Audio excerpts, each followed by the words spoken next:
Assalamualaikum warahmatullahi wabarakatuh. Saya Vela Vera Febriani dari kelas 2TF. Jadi di sini saya akan melakukan penginstalan Git dan juga menginstal Vercel yang dimana dia ini berfungsi untuk supaya kalau misalkan kita uh, mau nge-backup project itu, jadi kita tidak perlu mengzip-zipkan lagi. Jadi bisa uh, kita melakukannya di GitHub itu kita commit saja.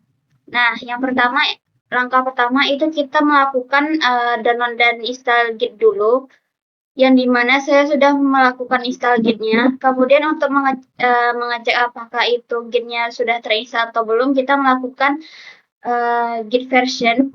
Itu kita buka di terminal project kita di VS Code. Kemudian jika sudah, maka dia itu tampilannya akan berwarna hijau di ini di file-file dan folder kita. Kemudian kita lakukan git init, yang dimana git init ini berfungsi untuk kita itu masuk ke directory project yang akan diinisialisasikan oleh git.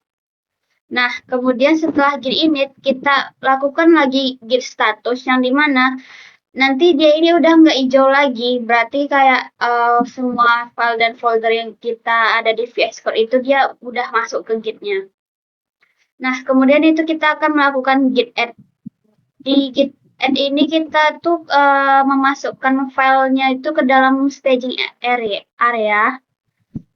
Kemudian langkah selanjutnya kita lakukan lagi git status untuk menjalankan working directory-nya. Kemudian langkah selanjutnya untuk kita memastikan apakah itu sudah masuk ke Git kita lakukan commit pertama dengan perintah git commit min m pesan commit.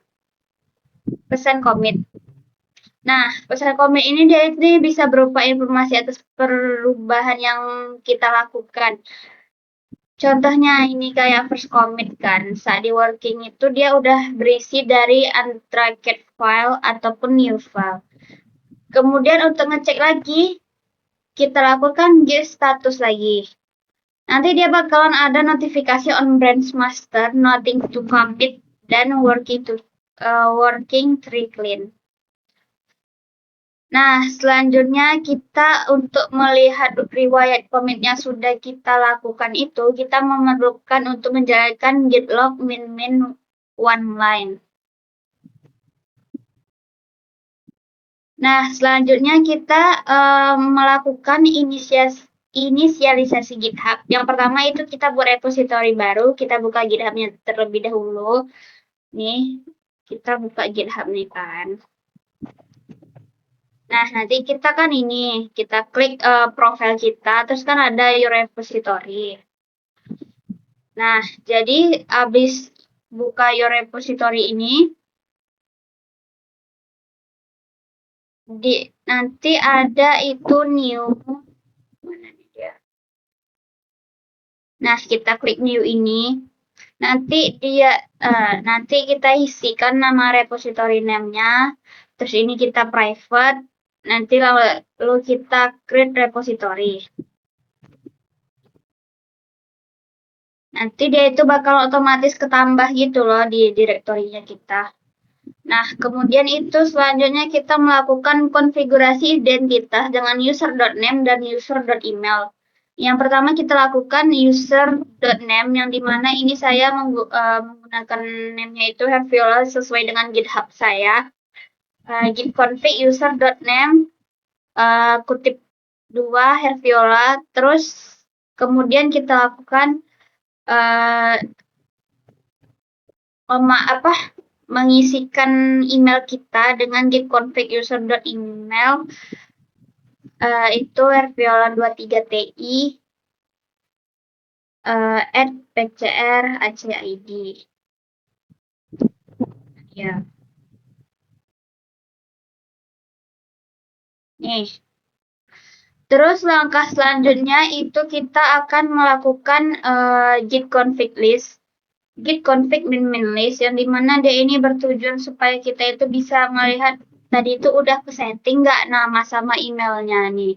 Ini kan saya git config min min min min list. Nih kan udah masuk nih name sama email. Nah, selanjutnya kita itu perlu menghubungkan local repository dengan remote repository. Jadi kita perlu mengkopikan perintah git remote and origin ini ke terminal kita. Kemudian yang link HTTPS itu kita dapatkan dari GitHub kita masing-masing. Itu yang dari HTTPS bukan SSH. Nih, saya menggunakannya itu lakoh min-gas. Nih. Nah, kemudian jika kita enter,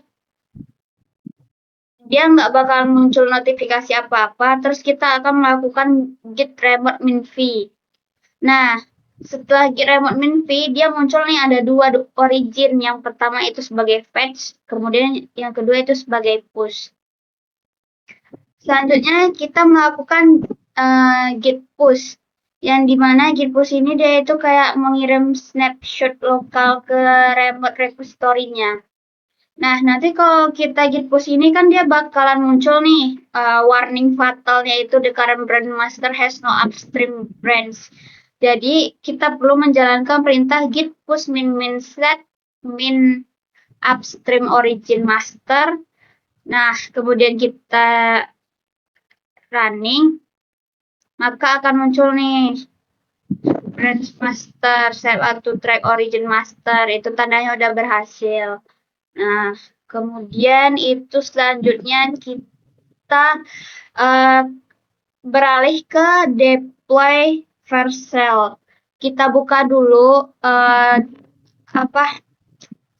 link Vercelnya ini. Kemudian kalau belum punya akun, kita buat akun terlebih dahulu, kemudian kita install GitHub-nya.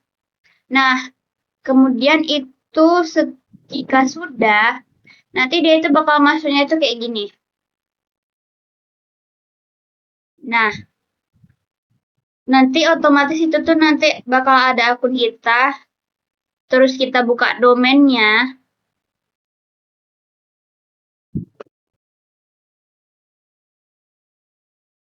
Nah, bakal muncul nih project yang udah kita deploykan. Oh ya, nanti itu dia bakal ada notifikasi deploy, itu langsung kita deploykan aja. Terus juga nanti itu go to dashboard. Nah, ini tampilan yang udah di deploy. Sekian dari saya. Apabila ada kesalahan kata saya mohon maaf. Wabillahi taufiq wal hidayah. Wassalamualaikum warahmatullahi wabarakatuh.